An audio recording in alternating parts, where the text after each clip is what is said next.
Hi, welcome back.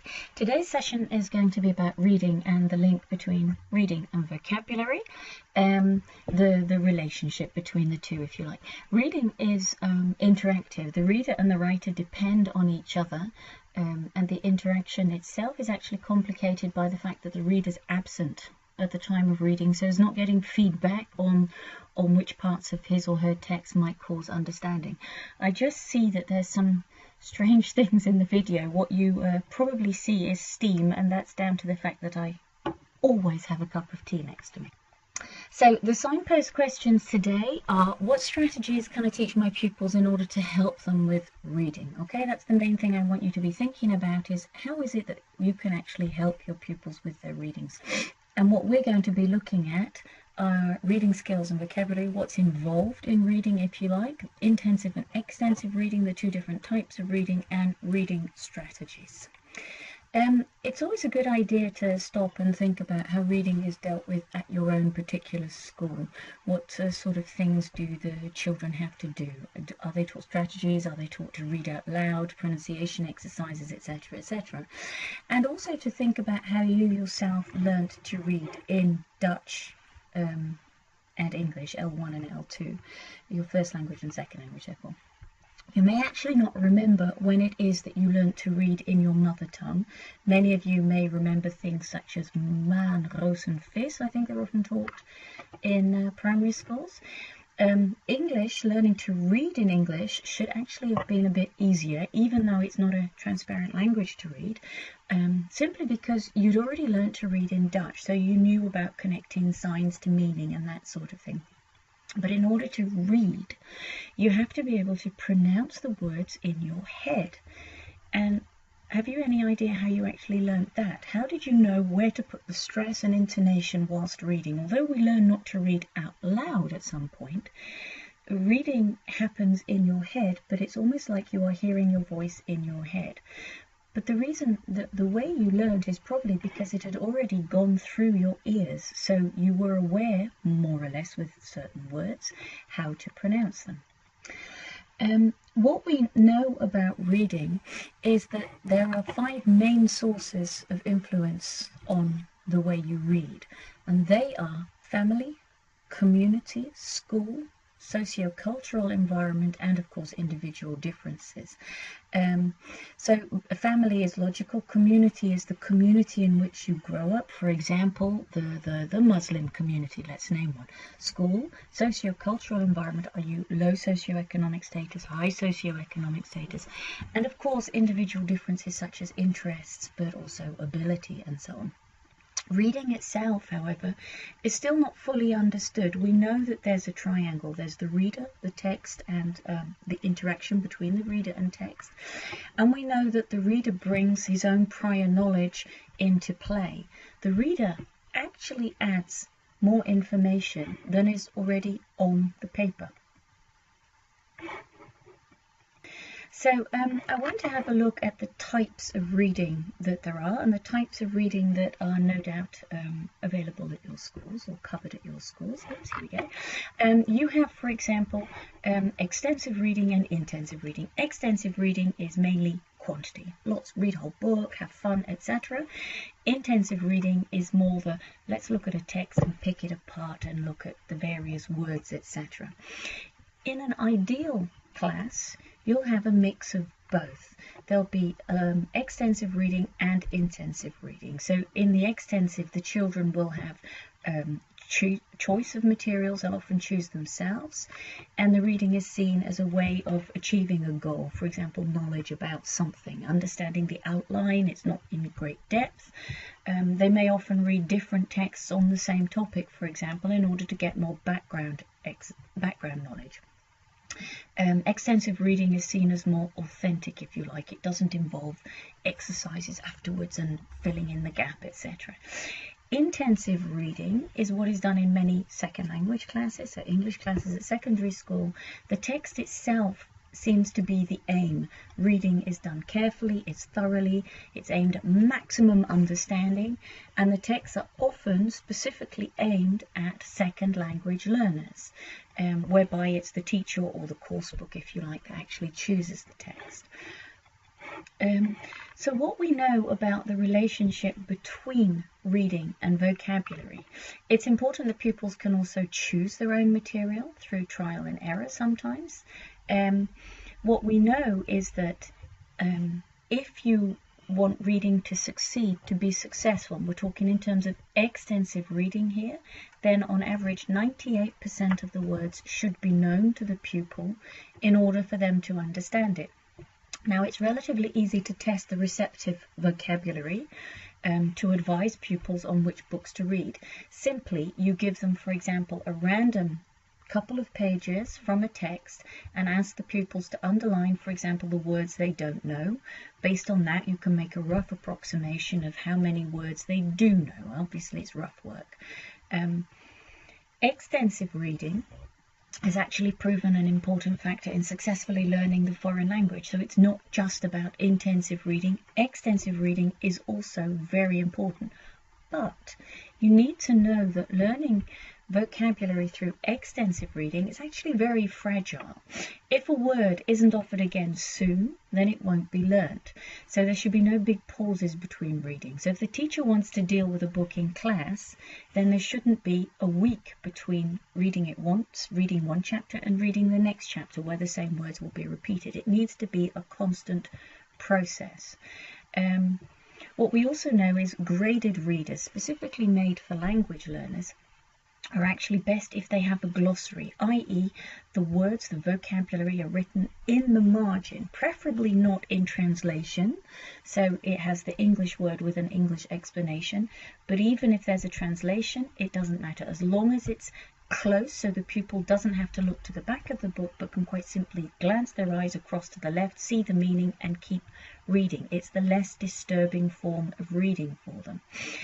If you want pupils to gain knowledge and experience with reading, extensive reading, then they should read about 5 books at the same level in order to internalize the words of that level. So it shouldn't be, I've read level 1 book, now I can move on to level 2.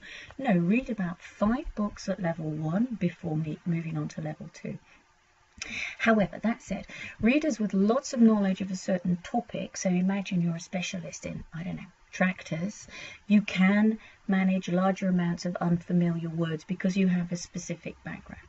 Now, if you look at the chart on this page, what it's been divided into is extensive reading, intensive reading, etc. And it gives you an example of the amount of coverage. So intensive reading, what you're doing with the children in the classroom, looking at the meaning of the text and the words, it's okay to have less than 95% coverage because you're dealing with it together. If you want it for expanding the language, learning more vocabulary, then you need a 95 to 98% coverage.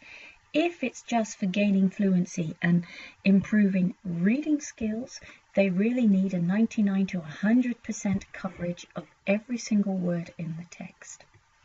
Sorry, I keep stopping for a cup of tea. Anyway, what we know from research is Waring and Nation, who've done an awful lot of research into vocabulary, Nation specifically, says, and other research concurs with this, is learners will learn about 3 to 6 words per hour of reading. We're talking extensive reading here, 3 to 6 words per hour. So if you assume that a pupil in school has 3 to 4 hours of exposure to English each week, 40 weeks a year, and about 1/3 of that, so one lesson if you like, is spent reading, that amounts to about 50 hours of reading per year, or a vocabulary growth of 150 to 300 words per year, not counting natural forgetting, which of course happens. That would mean it's not enough generally for their vocabulary. So learners would benefit from a combination of direct, intentional vocabulary study in order to build a larger vocabulary. So they're not going to pick up enough words just from reading alone. So reading is good, but combined with very intentional vocabulary lessons. Okay, and that will help them a lot more. So I've jotted down a few things here to have a look at what it is that we actually read in real life, such as email, letters, shopping lists, perhaps short stories and poems, all different types of things. You're looking at forms to fill in, TV guides, often online, graffiti, etc. how many of these things do you actually deal with in your classroom? These are authentic texts that pupils are likely to read. It's not just books, it's not just newspaper articles, it's all types of different texts, and it's important that the children learn how to deal with these different texts so that they know the different types of reading involved with them. So if we have a look at why we read in real life, you read for enjoyment, you read for social interaction, and you read for information. So how does it fit into a communicative curriculum? It does. It's about understanding other people's messages, i.e. reading for a very, very specific purpose. If you think about it, we read text because we need or we want information, and that information we need to use for something, i.e. it's not about answering questions. It's not answering questions after a text is not a real life activity. Therefore, it's also not very well suited to lower level VMBO style pupils. It's often very boring in school, so you need to create a purpose for the children to read, i.e. ask them to do something with the actual information they get from the text. So here are a few strategies. There are all sorts. Of course, we can talk about skimming and scanning, but what I've got here are 3 of the main sorts of strategies that these pupils need to know. So, for example, prediction. It's about building, verifying expectations, if you like, making use of knowledge of the topic and the genre, about the scheme theory, if you like. You also have structuring, so understanding the structure, the layout of a text and the paragraphs, and the function of subtitles and illustrations, and of course punctuation. For example, a colon is summing up what went before it. Another thing is making use of redundancy. It's good to teach the children that they really don't have to know every single word in a text, and it's okay to guess the meaning of unknown vocabulary using the context and the form of the word itself, using illustrations, etc., etc. So these are the main strategies that could be very important in your VMBO classes.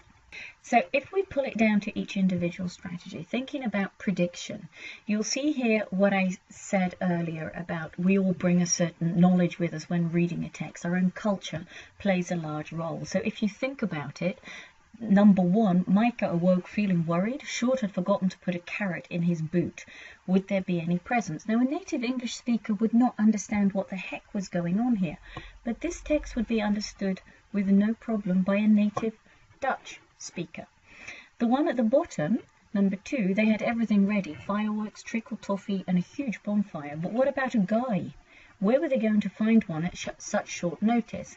Now, many Dutch speakers wouldn't understand that text. There's so much culture behind it, whereas most Brits would say, oh yeah, 5th of November, Guy Fawkes, no problem, I get it, we're going to find a guy, literally. So this is how pupils need to be able to predict what it's about using their schematic knowledge, using their prior knowledge. They can understand what a text is going to be about. Okay, I want to read through this text very, very briefly because I'm not sure how clear it's going to be in the film. The procedure is actually quite simple. First, you arrange things into different groups depending on their makeup. Of course, one pile may be sufficient depending on how much there is to do. If you have to go somewhere else due to lack of facilities, that is the next stop. Otherwise, you're pretty well set. It's important not to overdo any particular endeavour. That is, it is better to do too few things at once than too many. Now, that text probably makes very little sense to you until I give you that tiny bit of information. I provide you with some prior knowledge, and then suddenly the text will become much more logical. If I were to tell you that this text is about washing clothes, it'll suddenly make more sense to you, and if you reread it, you'll understand it a lot better. That is the prior knowledge that we need to supply to our pupils so they can understand what the text is about. Otherwise, the text may just seem like total gibberish to them. Okay, so the other strategy I mentioned was structuring. Pupils need to learn to understand the layout. Now, if you look at this one, it has an obvious paragraph structure. It's not important to read the text itself. We can just look at the structure of it, and we know The paragraphs are going to be organised, if you like, according to cause and effect. There's going to be a chronological order in it. There might even be compare, contrast, order of importance from important down to less important, a form of sequence. So in this type of text, it's important that the pupils know, for example, the bit at the top, it says abstract, that's going to summarise the rest of the text for you. And there are subheadings and there are pictures which will explain the paragraph above each time. So structuring is also an important strategy to teach pupils. Now, then we have making use of redundancy.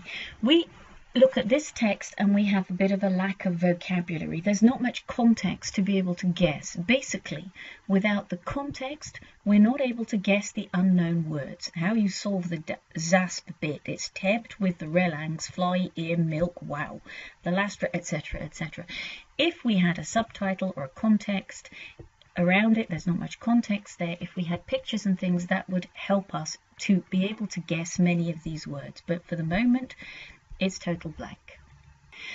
So this leads on to the question of how we solve this for our learners in class. Strong readers already use 80% of their prior knowledge. They bring that with them to a text. But not all readers are strong leaders. The teacher's challenge, if you like, is to find, select, design and use activities that help learners become better and more aware of the strategy so they can use these strategies each time they attack a text. Let's have a look at an example. So let's take a recipe and look at what language features you could focus on in this text. A specific category of vocab can be extended further, specific grammatical features, and for example the imperatives, cook this, do that, add that. This is, if you like, in its natural habitat, giving instructions, which is what a recipe does. It's a kind of marriage between function and form, genre and language. If we have a look through, if it works, here we go, click it up. So you can see there's a specific set of vocabulary here, wine, vinegar, salt, etc., etc. Beneath that you have the imperative, a specific grammar feature mentioned in this text. So we've already got vocabulary, we've got grammar. And underneath it you have a specific sentence structure, ellipses of sentences, etc., which is very much used in recipes.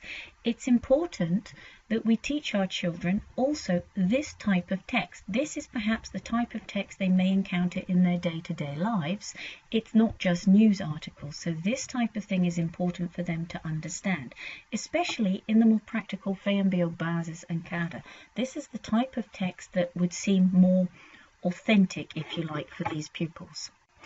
So if you think about setting up a reading curriculum in your school, this could be your aim for a reading curriculum, to enable pupils to enjoy or at least feel comfortable with reading in the foreign language and to read without help unfamiliar, authentic text such as the recipe we just saw at an appropriate speed, silently, they don't have to learn to read out loud, and with adequate understanding.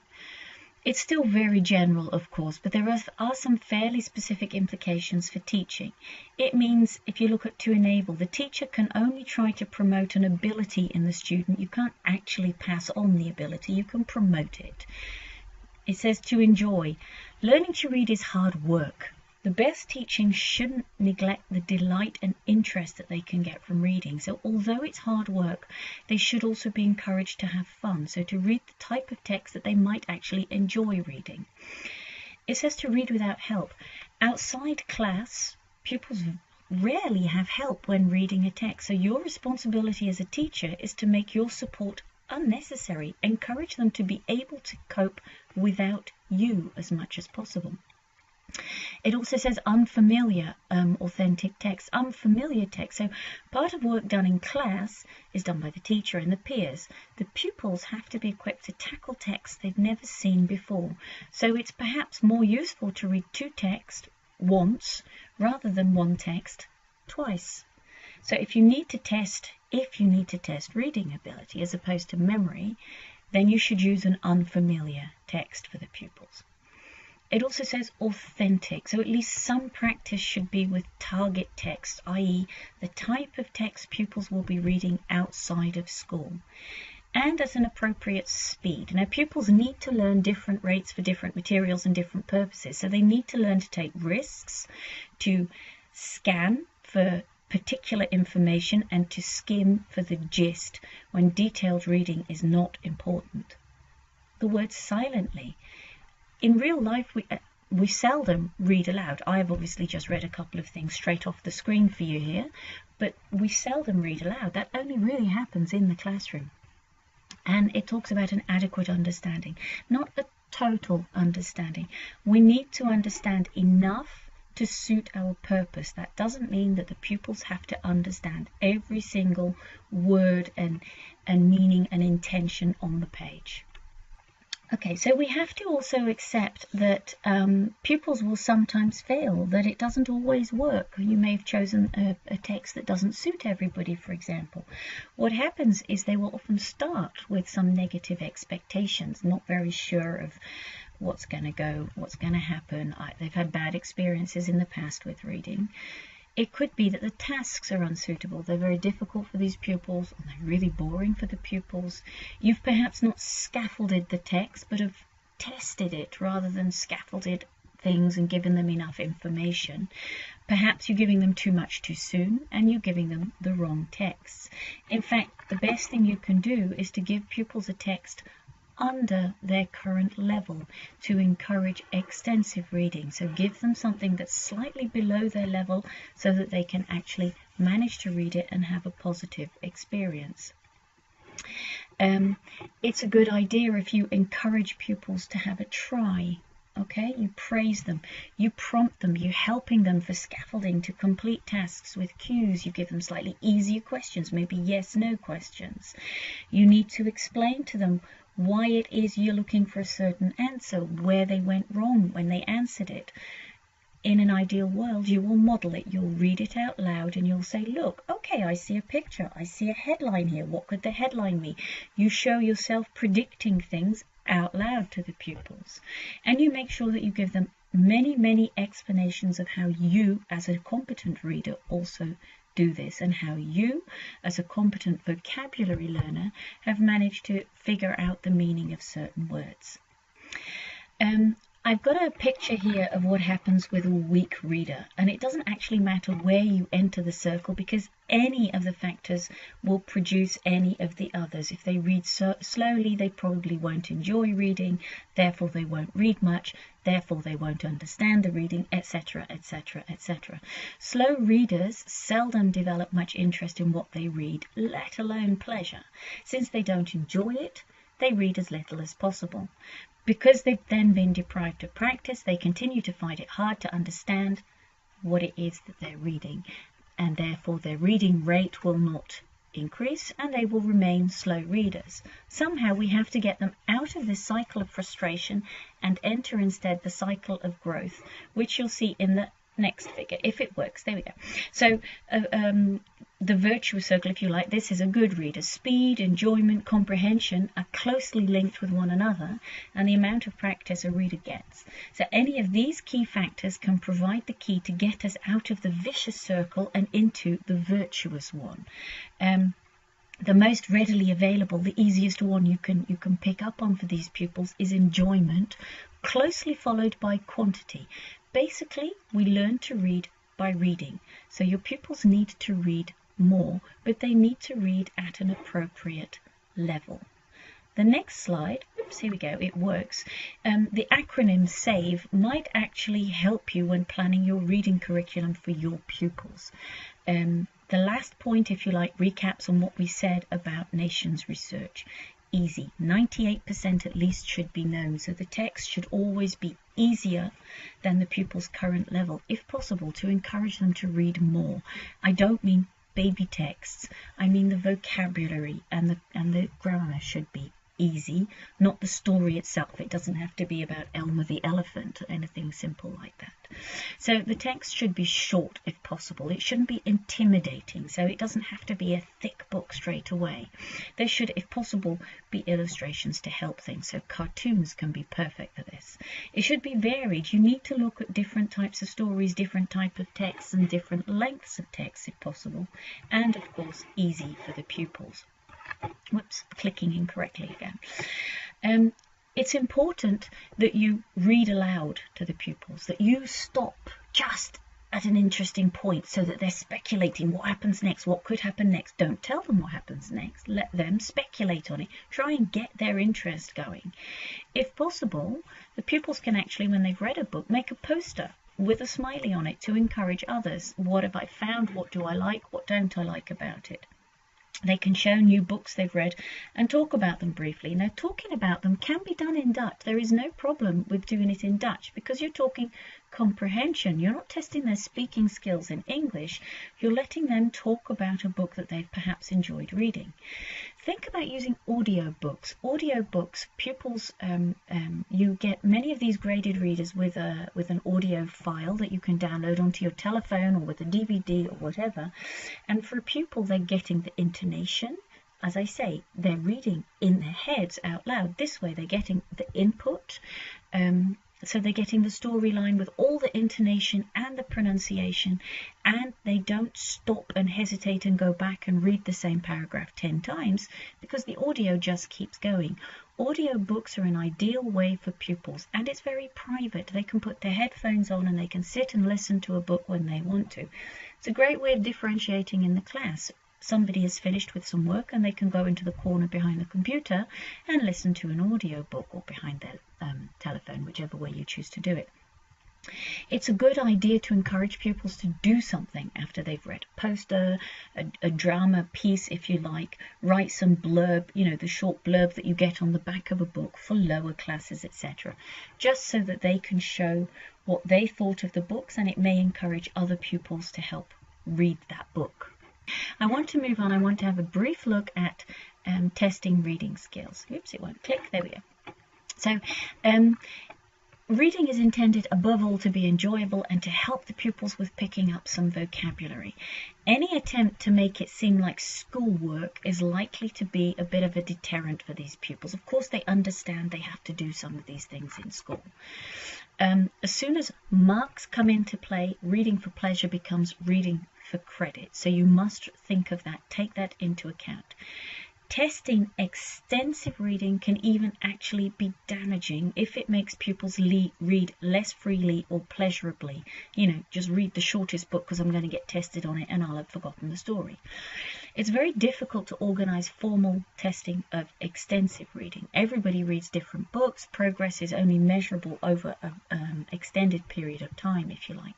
However, a simple record of what someone likes to read and how much they read can give you much more important information that you actually need to know. Obviously, this is a bit of a strange example here. Black Beauty, somebody liked it. Teletubbies, they didn't like. So I'm talking about testing reading.